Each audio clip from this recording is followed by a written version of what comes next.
Justement, nous avons eu l'honneur et la chance de participer au Forum Réalité dans sa 27e édition. C'est une chance donc d'échanger sur plusieurs sujets stratégiques matérialisant nos rapports avec l'Union européenne. Il est vrai que nous avons, de notre côté, estimé que cette relation avec l'Union européenne était divisée en trois périodes.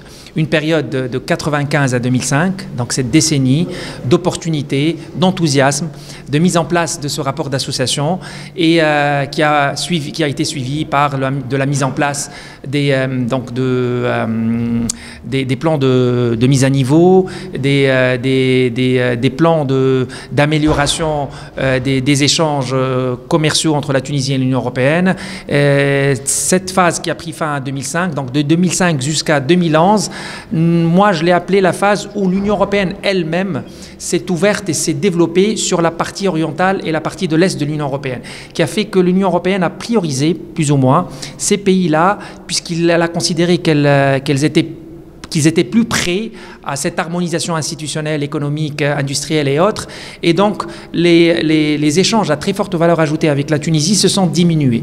Donc, puis est venu le défi de 2011 à 2025, défi des deux côtés. Défi du côté tunisien parce qu'il y avait des attentes sociales très importantes qui grandissaient, et défi du côté européen puisqu'ils ont mis sur la table les échanges de libre-échange approfondis, les ALECA, qui certes ne sont pas allés au bout puisqu'ils étaient trop techniques et il y avait des défis sur certains secteurs particulièrement, notamment le secteur agricole et le secteur de la santé. Et donc c'est une occasion aujourd'hui. Vous avez parlé tout à l'heure des difficultés. Moi je dirais quels sont les défis futurs entre les deux rives. Les défis futurs, c'est de faire une très belle...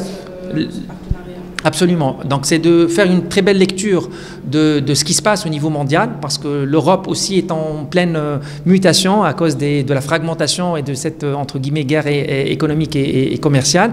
Et donc nous devons faire la bonne lecture pour pouvoir mieux se positionner en ce qu'on appelle les investissements de voisinage, les friendly shopping ou les friend shoring.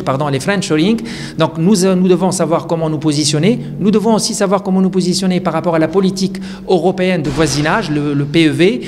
C'est une politique en perpétuelle mutation avec les éléments économiques changeants, la politique de défense de l'Union européenne et justement la politique migratoire de l'Union européenne. Ces éléments-là sont les vrais défis pour améliorer les rapports de la Tunisie avec l'Union européenne, qui soient des rapports non pas de postes frontaliers, mais des rapports d'opportunités entre les deux pays, qui ne soient pas aussi des rapports limités que à l'Union européenne, mais aussi nous permettant de nous diversifier avec d'autres destinations et avec d'autres partenaires. Voilà.